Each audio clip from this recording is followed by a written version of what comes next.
The Capital Blue Cross Forum is sponsored in part by Capital Blue Cross.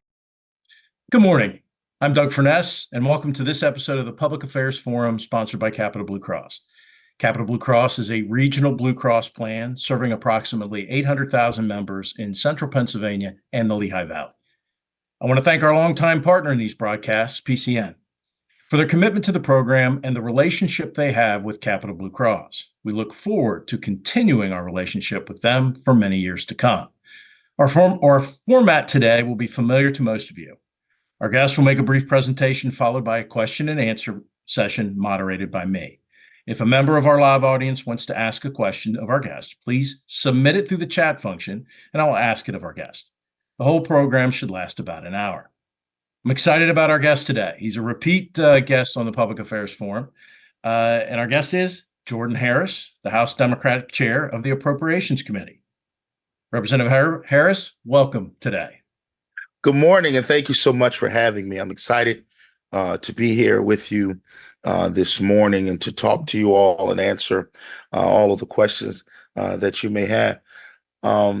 It's been an exciting session for us as House Democrats, and exciting to use our humble majority, as our majority leader likes to say, to move forward an agenda that we believe puts Pennsylvania's people first, while also investing in Pennsylvanians.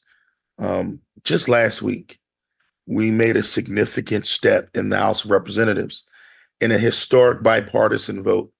House Bill 2370 passed the House of Representatives, and it's on its way to the Senate. This bill is our answer to the Commonwealth Court's ruling that how we fund public education in Pennsylvania is unconstitutional.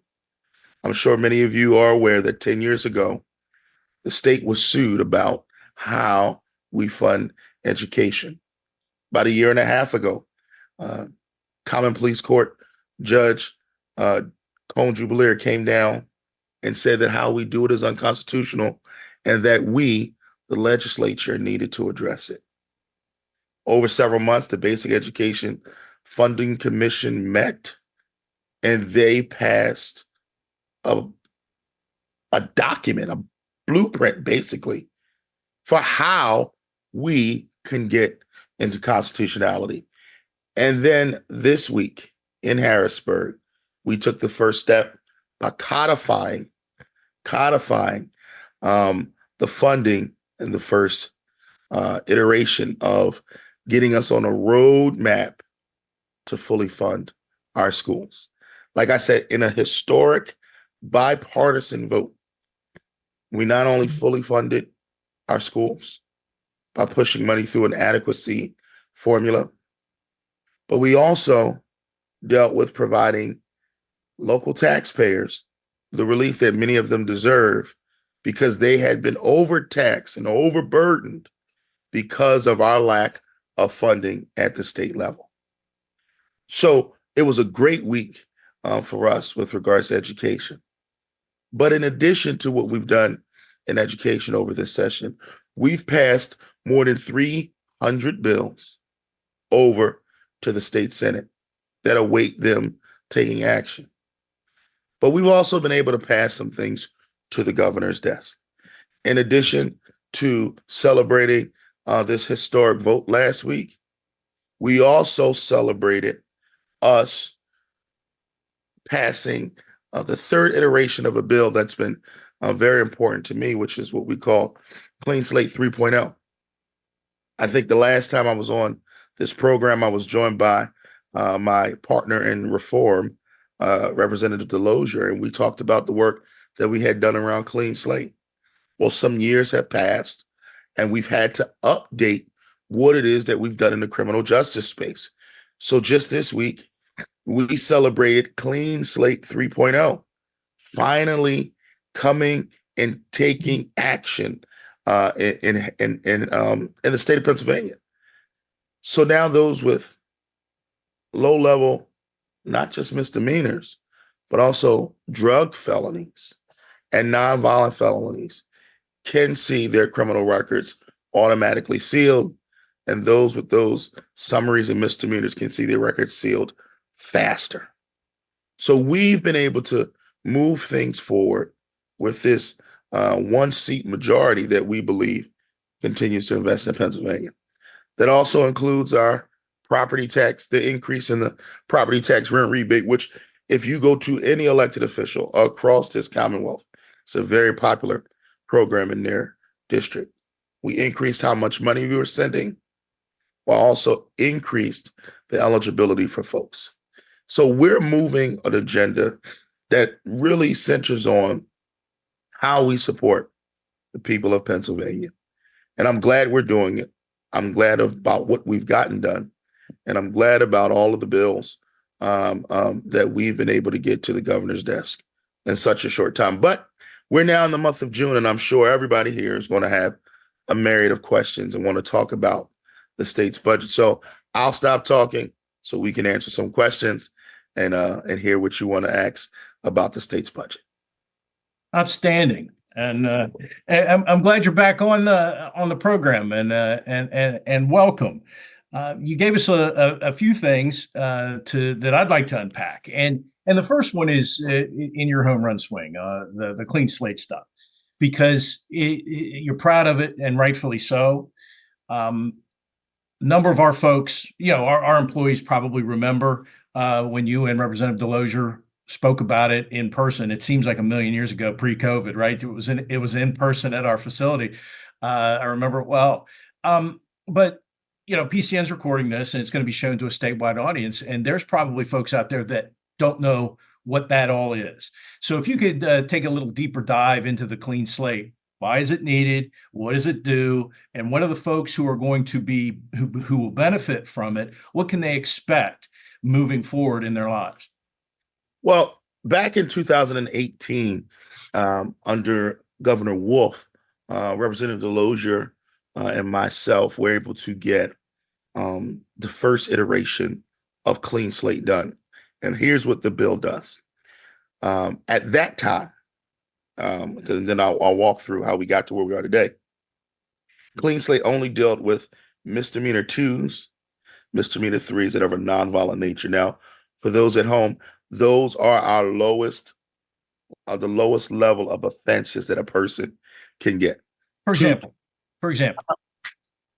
open carry of alcohol, things of that nature would possibly be something that like that.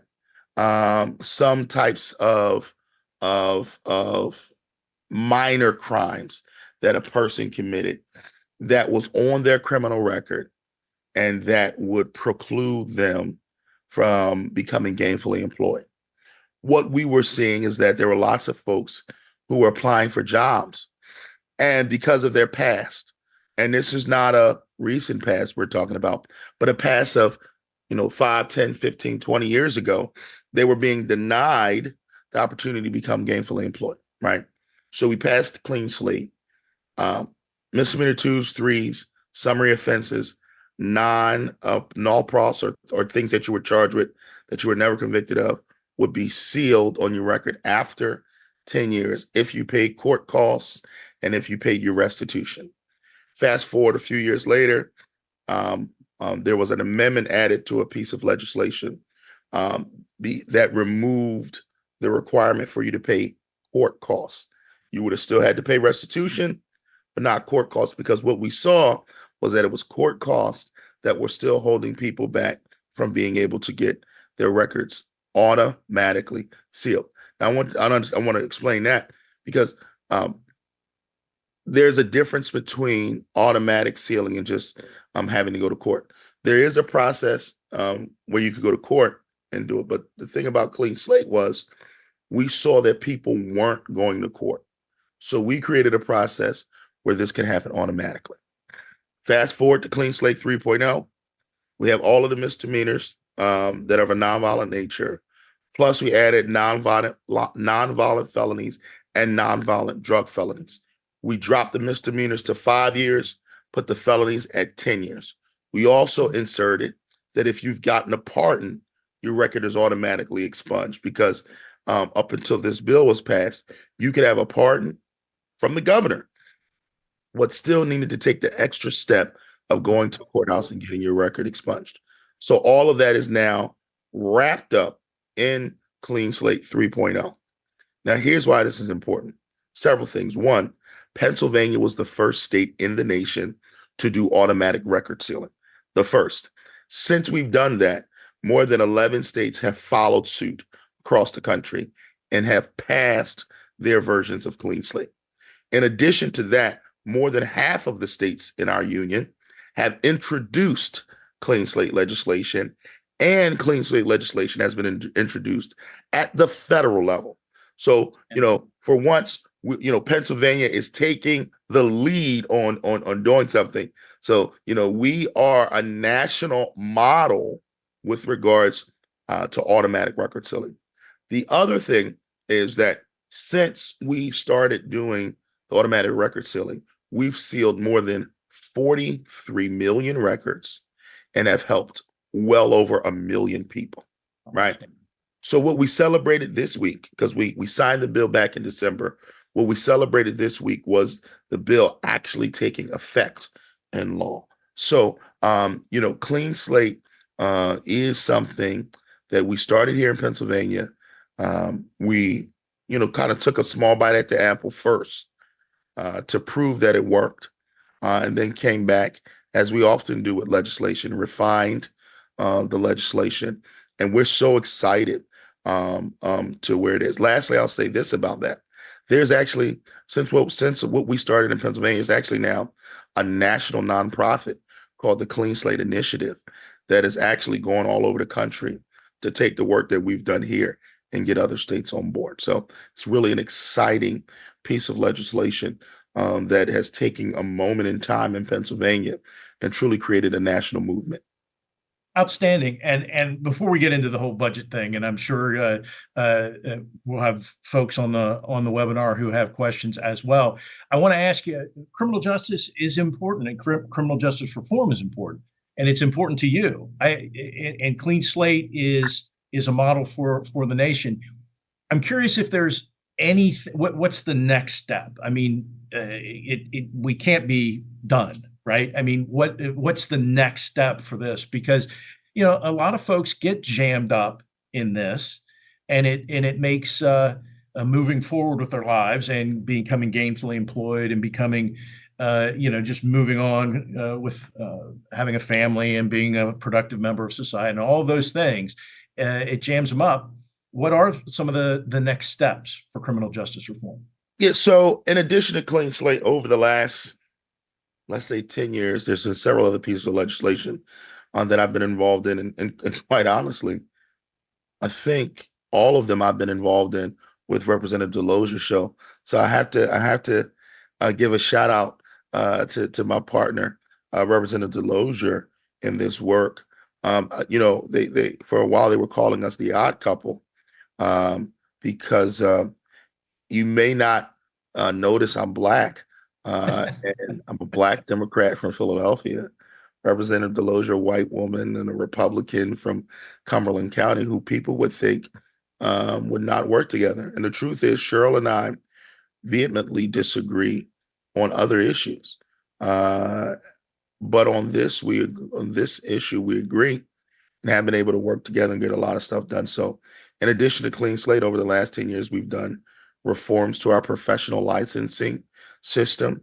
We had people who were going to school, getting degrees, getting certifications, and then they would go to the state to get their licenses in different areas and would be denied because of something they did 20 years ago. That made absolutely no sense to us. So we reformed how we do. We helped reform how we do professional licenses because our thought is, if the crime is not in the arena of what you're trying to pursue, then why should it block you?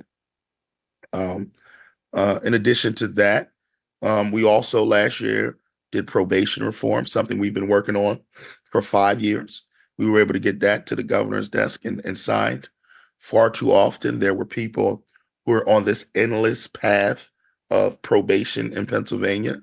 And something as simple as a a minor traffic stop with a police officer, not a new crime, a minor traffic stop could have sent them back to prison, costing us, the taxpayers, tens of thousands of dollars, which made absolutely no sense. So we did some work on our probation system.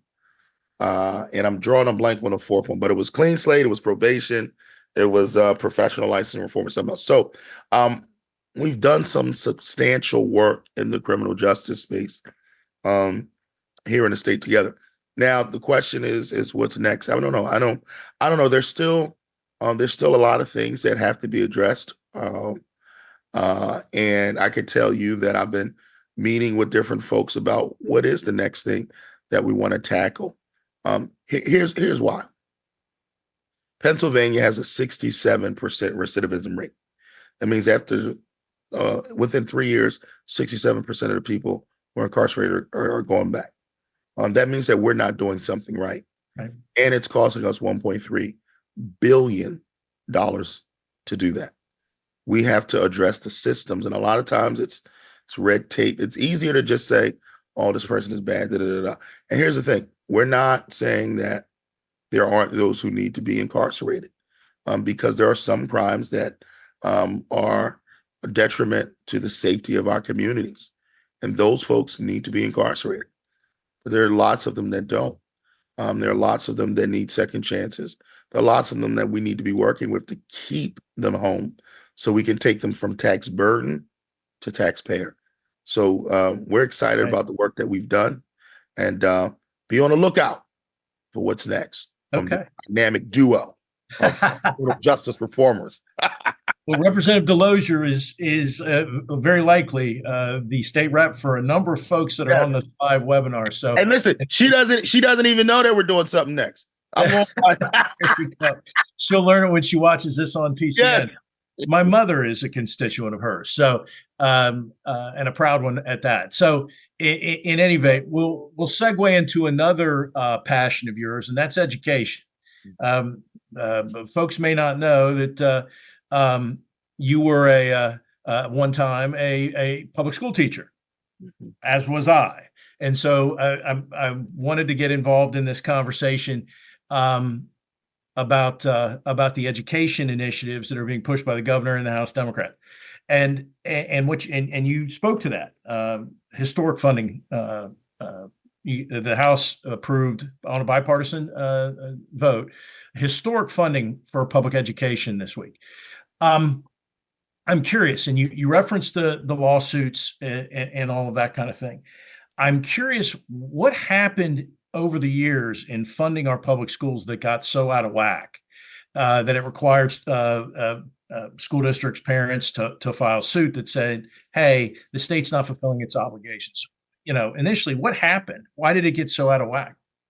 So the funding formula that most of our money goes through is a formula from the early 90s.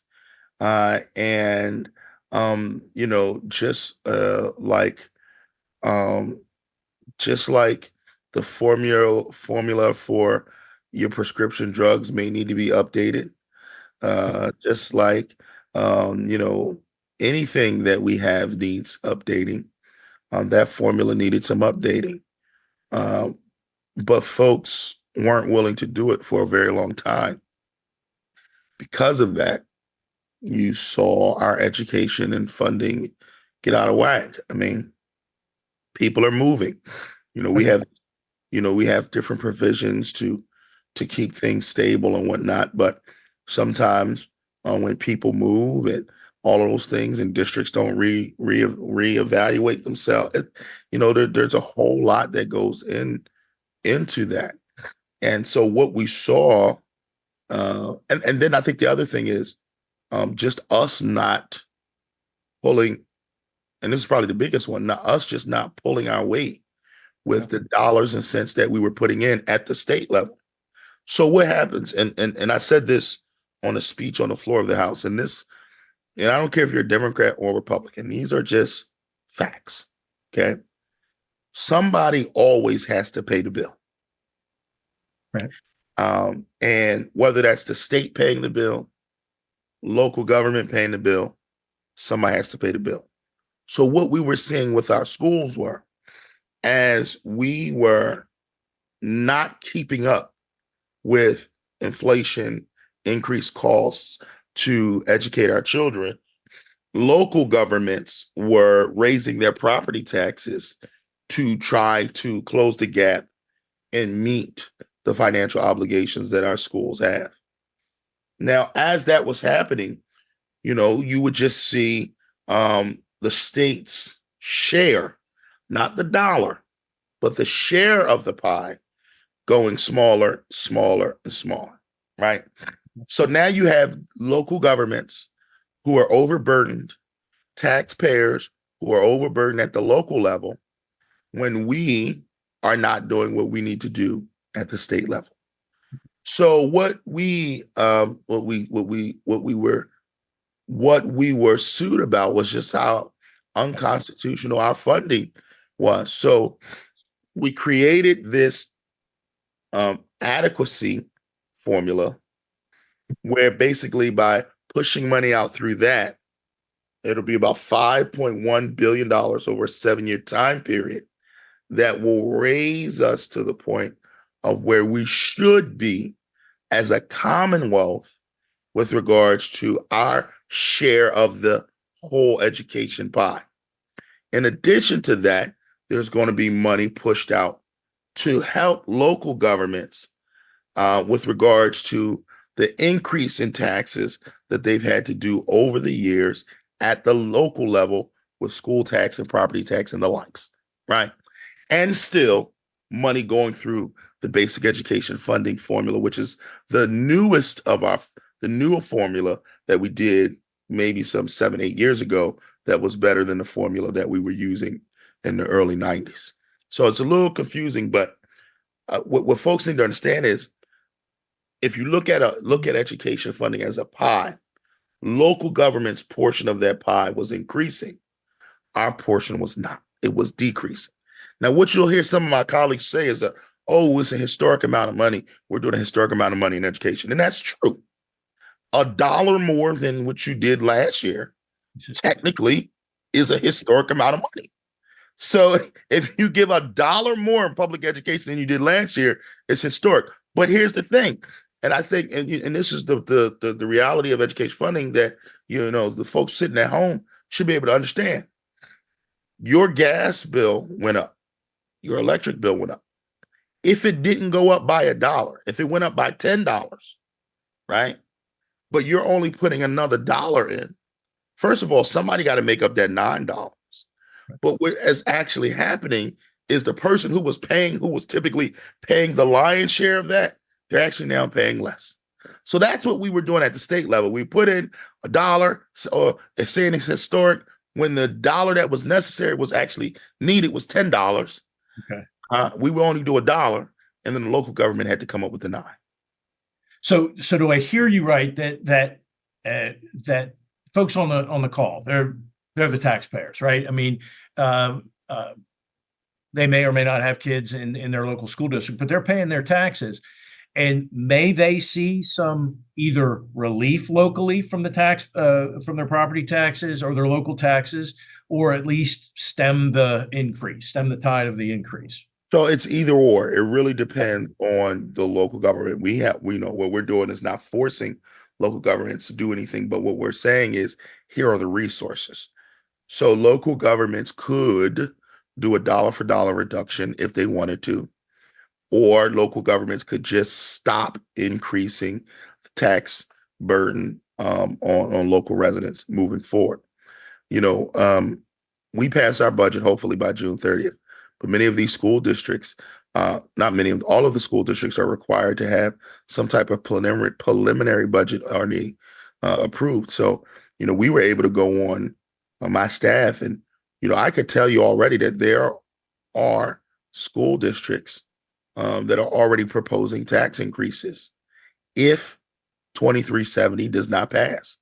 They're already anticipating a need to increase local government taxes again to make up for schools.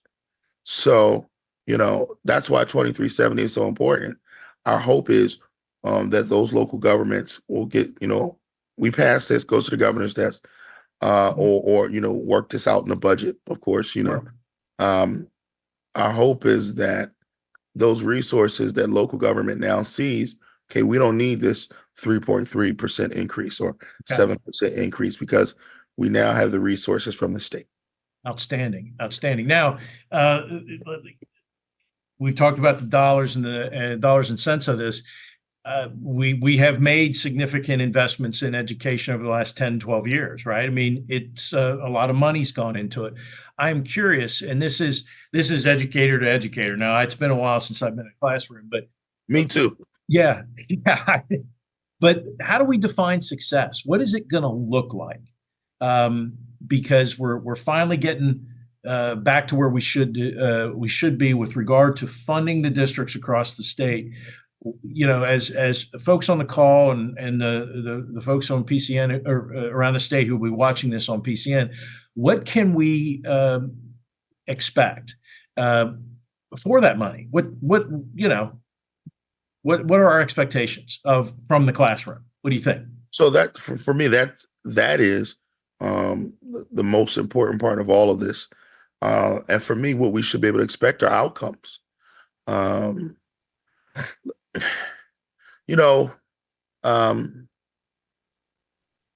for me, standardized testing is not the only indicator of a child's success.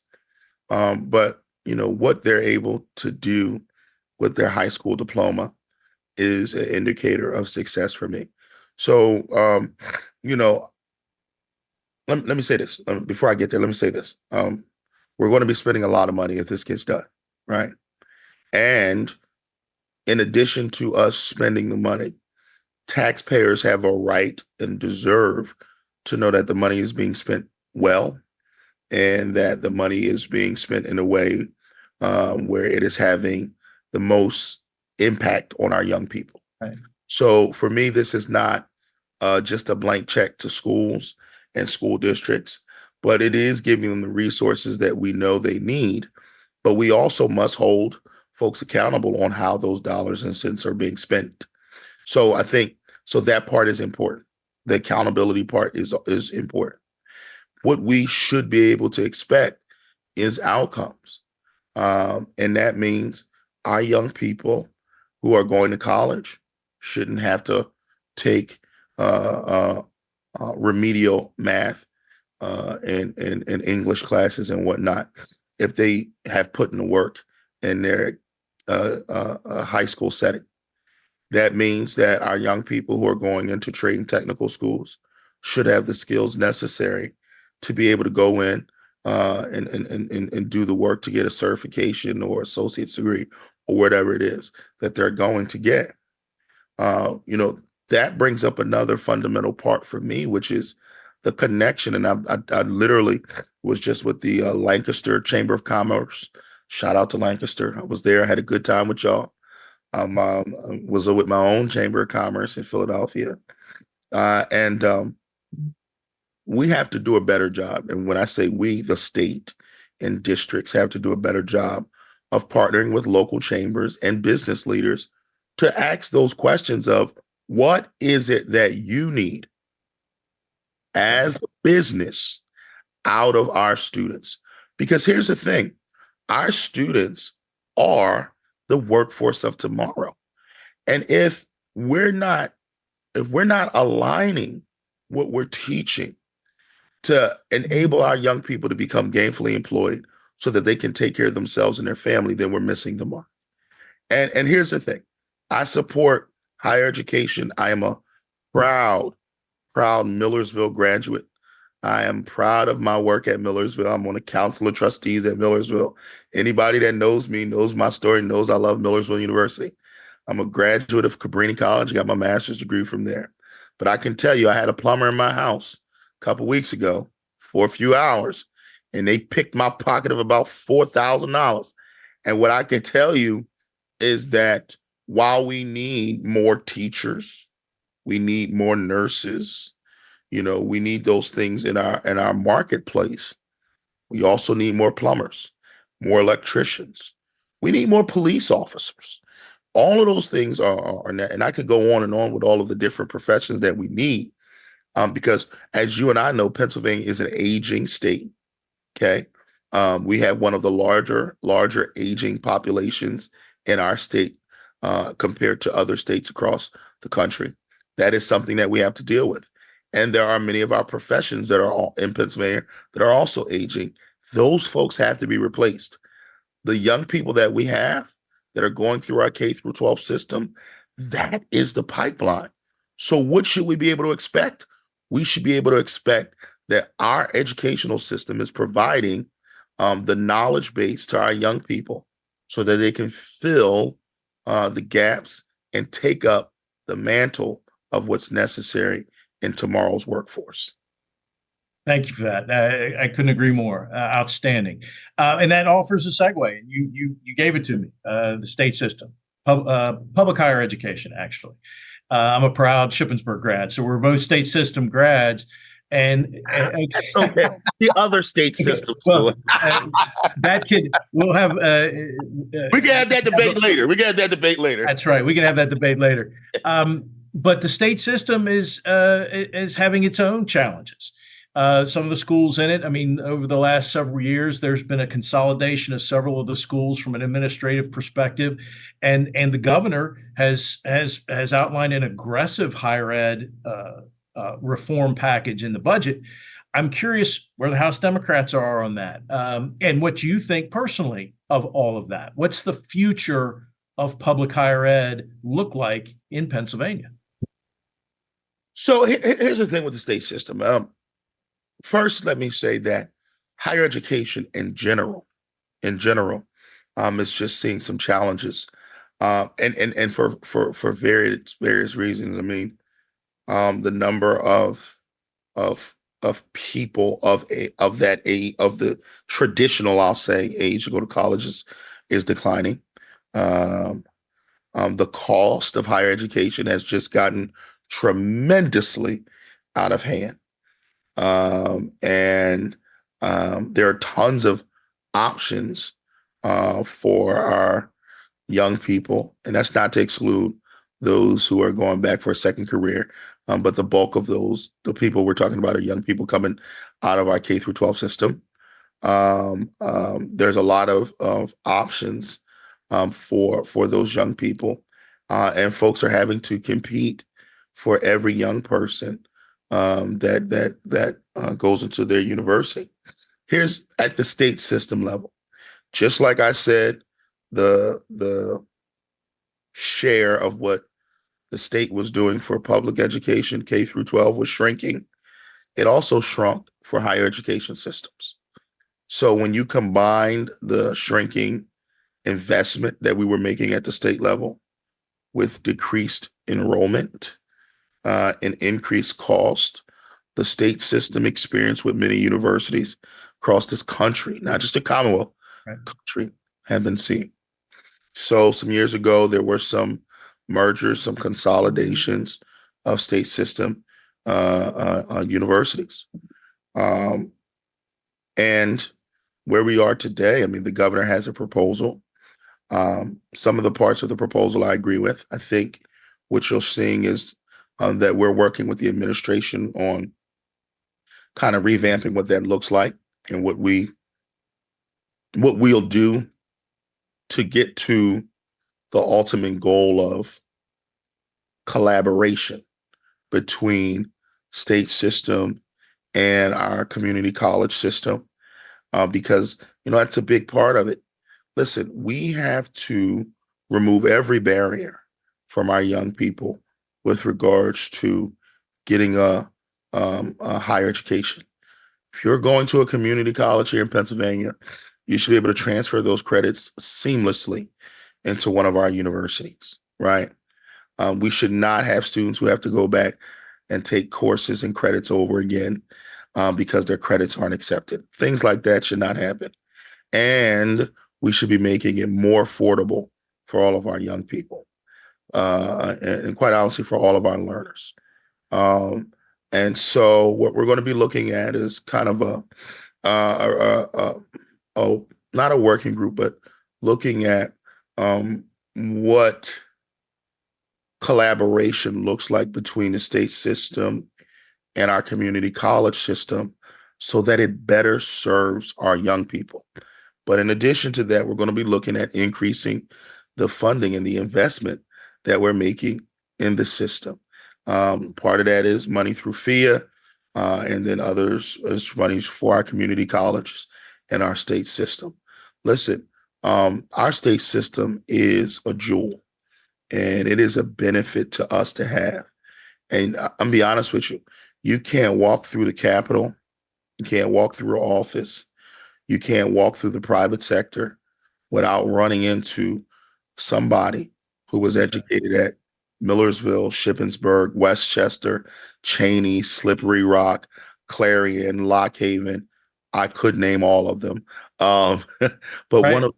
one of those state system schools, and for many of us who grew up in middle class or working class families, it was the state system that was the only way for us to have upward mobility and for us to educate ourselves at a higher level.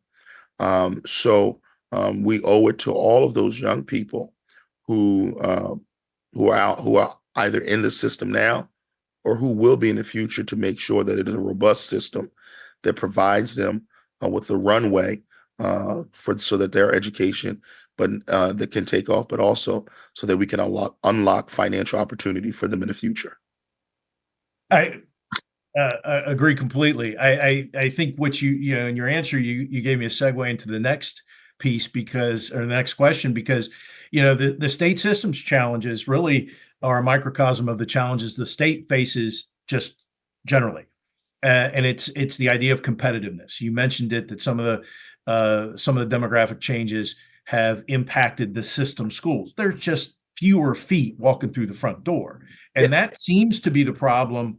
And in my world, rural hospitals, rural pharmacies, rural EMS. It's just when all of those things were put in place, the population distribution in this state supported a vibrant array of rural hospitals, rural colleges, rural EMS. That's changing now, and so competitiveness within the system, because there are some schools that aren't having those problems. So, there was a time, and not to give you how old I am, but when I went to school at Chip, Indiana was the largest system school, and I don't think that's the case.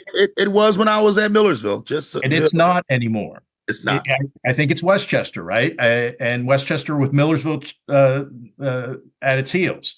And so, and that I think reflects what's happened in the state. We talk a lot about competitiveness here in PA. What other states are doing? How do we keep our kids at home? But the reality is, competitiveness is unevenly distributed around the state. Down where you are, in the southeast, actually in the central Pennsylvania where I'm from, the Lehigh Valley, pretty vibrant economies and a lot of growth. And you drive through it and it's like, okay, these places are happening. You go other places in the state, it's not that way. And so the question for you as an appropriations chair, obviously you represent your district in Philadelphia, but you're also representing all of us. What do we do? How do we fix this? How do we keep kids home? How do we attract more people? How do we address the competitiveness issue that Pennsylvania seems to have a challenge with? So let me say this. I'll talk in general, then I'll talk about healthcare.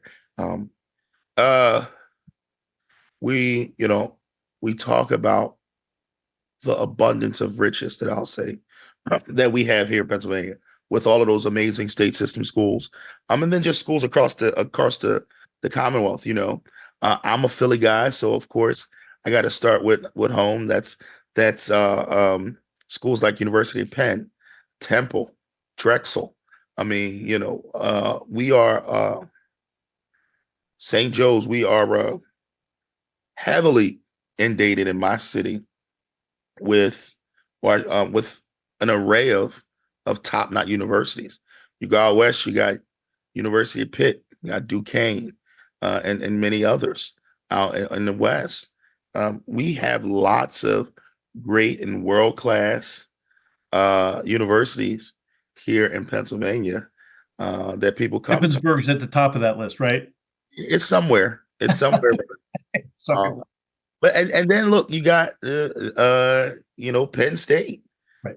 People are coming all over to be a Nittany Lion, right?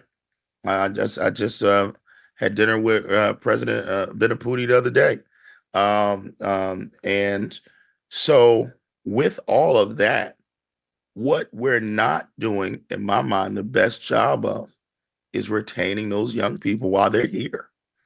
And social media, TV, all of those things play a major role in that. I don't know about you, but when I grew up, Doug, times were different. You went to school typically around where you grew up. You bought a house typically not too far from your family, and that was kind of it. So, for me, I'm from South Philly. My mom is from South Philly. My grandma is from South Philly.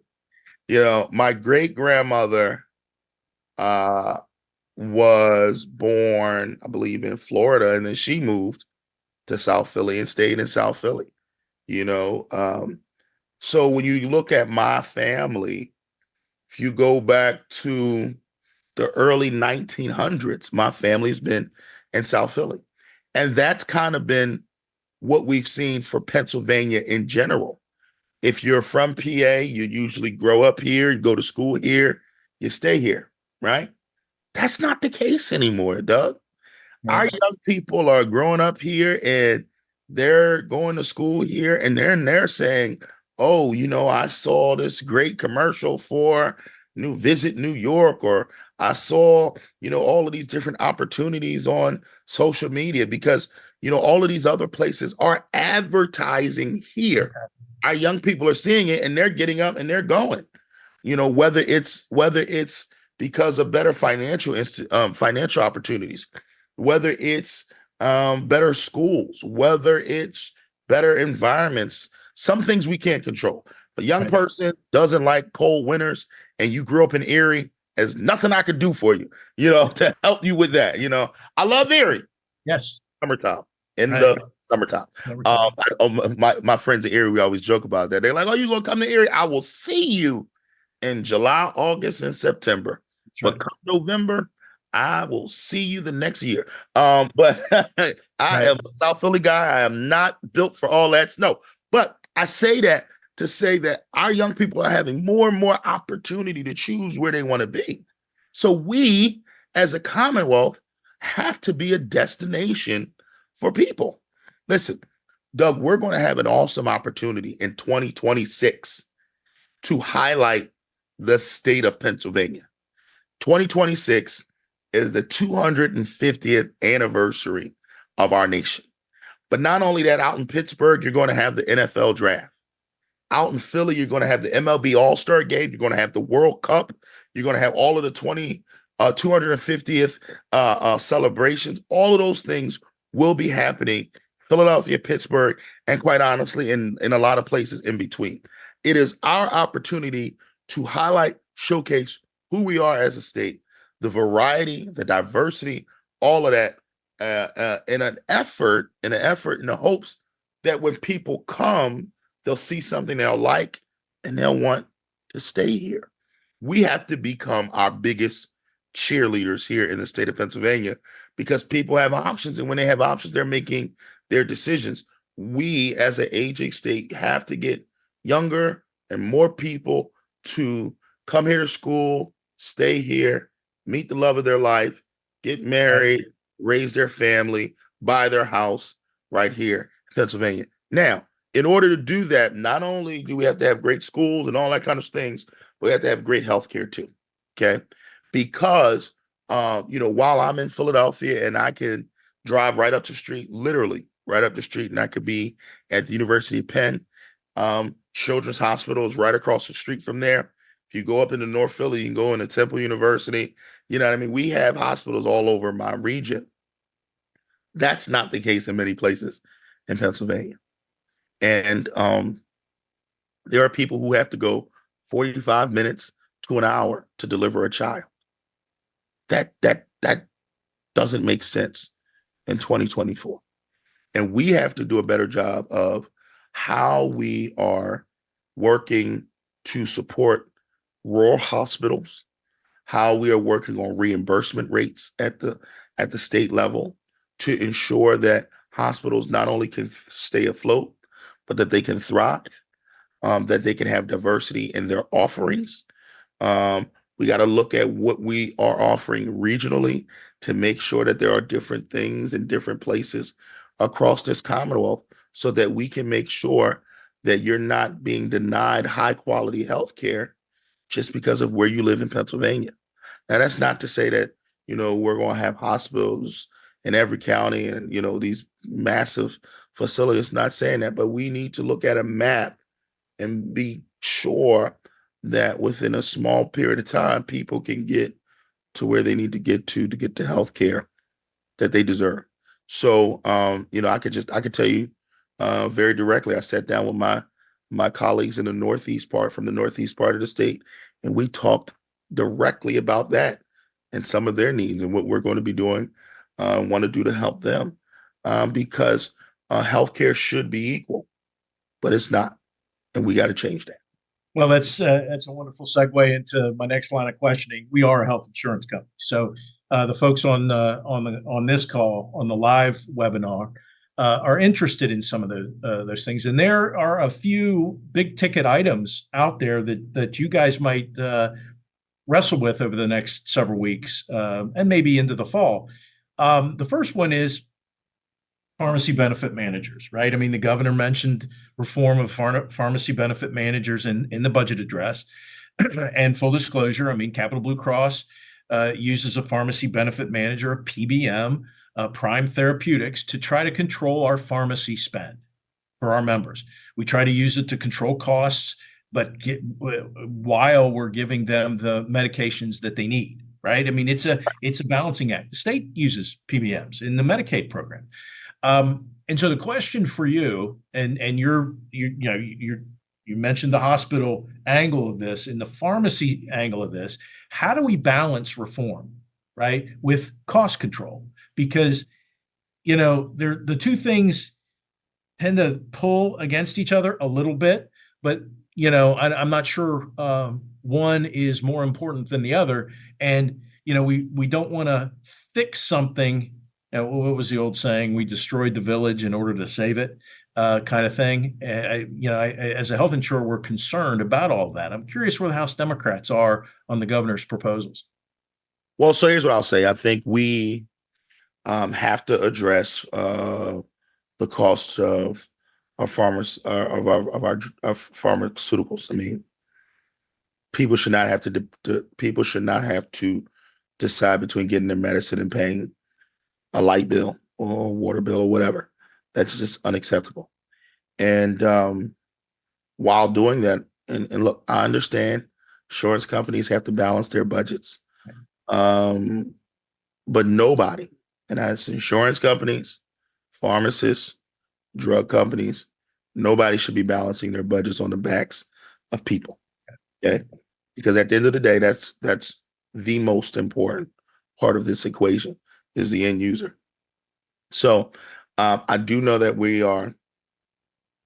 I don't want to get ahead of it, but I do know that there are increased conversations around PBMs, and hopefully in the very near future, we will or could come to an agreement on what that looks like. Here's what I will say though. The outcomes that we want to see that I think is important.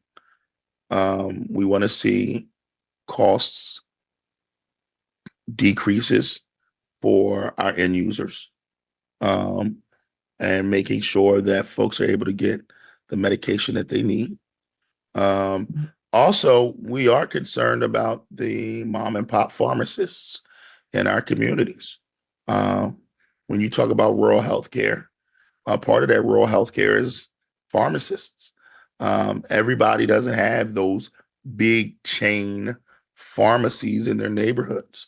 And some folks still have Mr. John or Miss Sue, who went to, who are pharmacologists and went to pharmacy school years ago, and they are running, and they are second generation pharmacists, because, they are the place that people are able to go.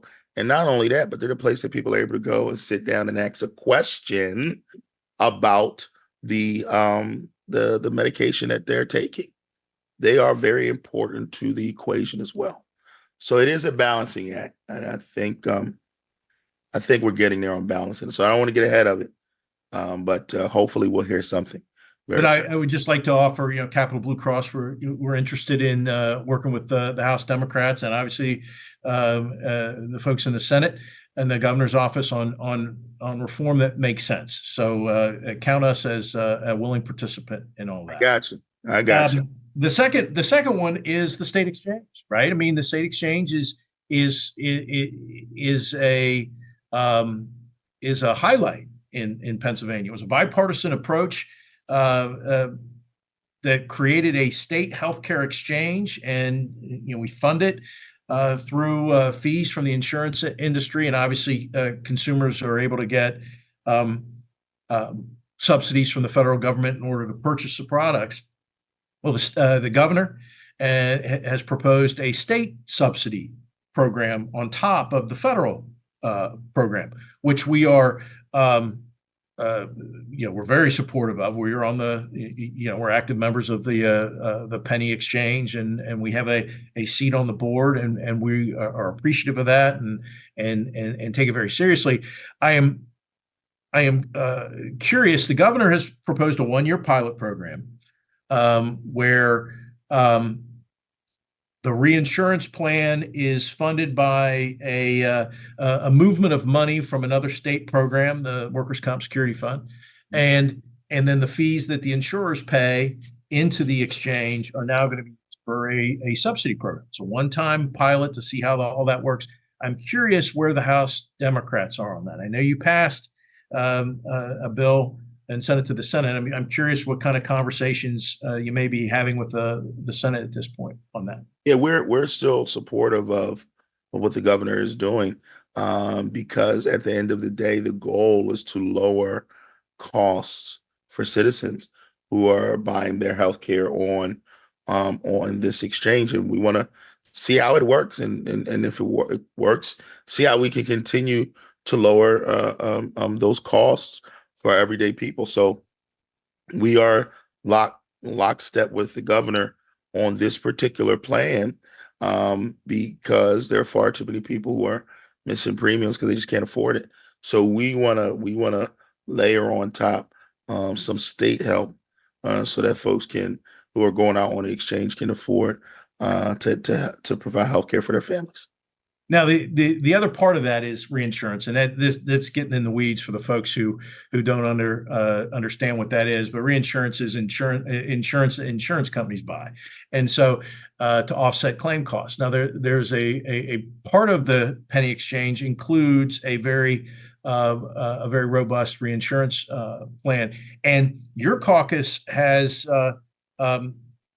seemed to support the legislation that was passed supports a longer term financial commitment to the reinsurance program as opposed to the 1-year pilot. I'm curious, is that where everything still stands with the House Democrats, and where we might be able to expect this to move?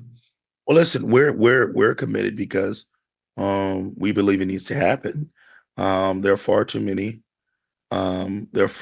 people who are not getting in because of cost.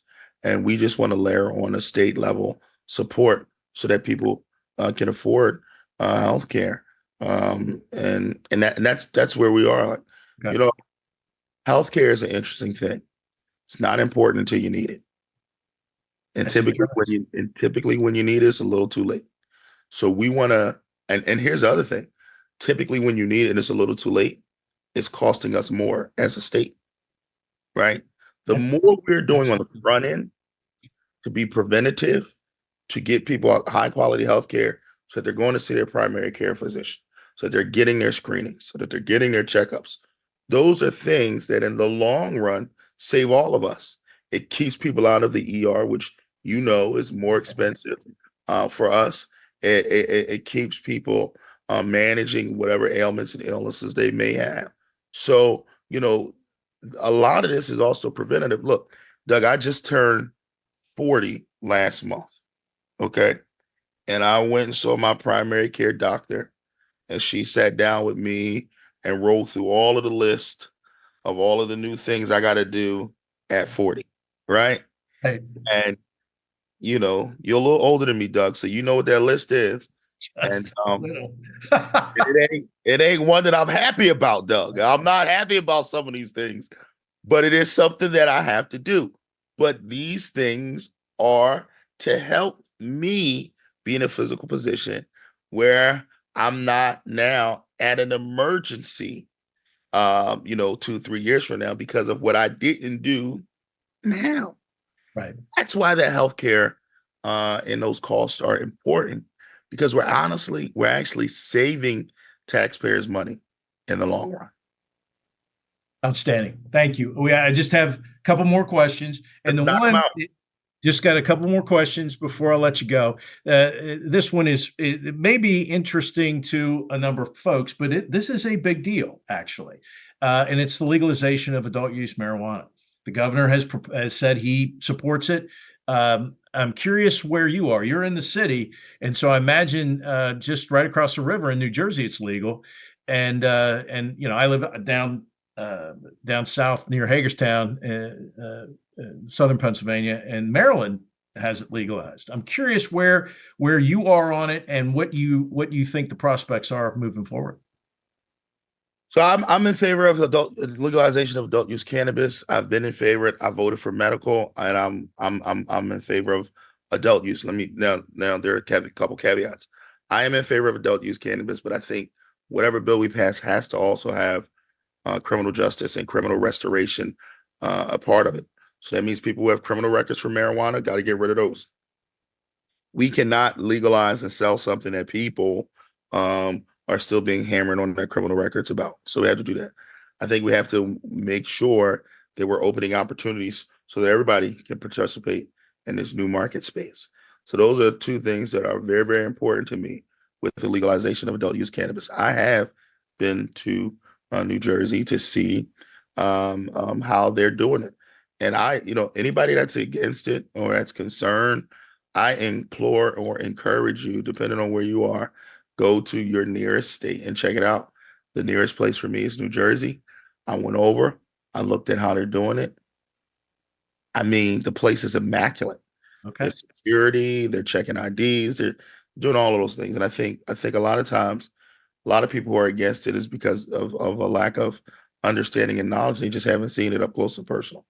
That's not everybody. Some people are still gonna be against it even after they see it. But I am in favor of adult use cannabis. I think we as Pennsylvanians are leaving a lot of money on the table by not doing it. And I think since we're doing it medically, we could go ahead and do it adult. Now, there also needs to be safeguards in making sure that cannabis is not getting in the hands of our children, where we're putting it. Now, some of those things I'll leave up to local governments to decide. But at the state level, I do think we should legalize it. We should tax it. Outstanding. And the last question I have for you, and there's a couple government affairs professionals on here. Are we going to be done by June 30th?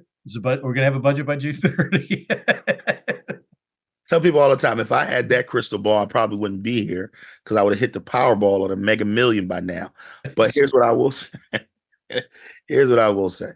I personally believe we are much further along this year at this point than we were last year at this point.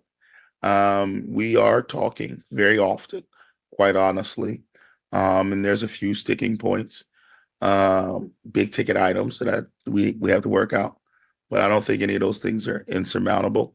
We're going to spend a substantial amount of time next week while we're not in session with staffs and principals getting together and talking through what we're going to do. It's funny. I was having dinner and I ran into the majority leader over in the Senate, and he looked at me and I said to him, I said, Joe, we got to land this plane, Joe. And he said, "We're gonna land this plane." He's like, "It might not have any landing gear. It might be a bumpy ride, but we can land. Well, we can land this plane." So I think he and I agree. It might be a little topsy turvy in the last few days, but we can land this plane by June 30th. Outstanding. Now, what I'll give you the last word. You're going to speak to obviously our employees and the folks of Pennsylvania. You get the last word. What do you want to leave us with? For your employees, I say thank you for what you do every day to make sure that Pennsylvanians are insured and that you're, helping them clear red tape to get the medical needs that they deserve and that they need. To all of Pennsylvania, I say, serving you is a privilege and an honor, and the privilege and honor of my life. And I enjoy what I'm able to do for my constituents in the 186th district, and what I'm able to do for my colleagues as appropriations chairman for the House of Representatives. These next couple weeks are going to really help us chart a course for the future. Listen, I believe that budgets are moral documents. It doesn't just tell you where we're sending money. It doesn't just tell you where we're investing dollars and cents, but it's also telling you our values. And I want Pennsylvanians to look at how folks vote and where they are with regards to their values. There are those who will say one thing and vote another. It is our responsibility to watch where their votes go, because we have an opportunity to show Pennsylvanians where our values lie, and we can do so by June 30th. I appreciate your time. Thank you for that. That's the last word. We'd like to thank Representative Jordan Harris for appearing on this episode of the Public Affairs Forum. And please stay tuned for next Friday when Representative Harris's fellow Millersville alum, Senator Scott Martin, will join us on the Public Affairs Forum. Thank you. Take care. Thank you.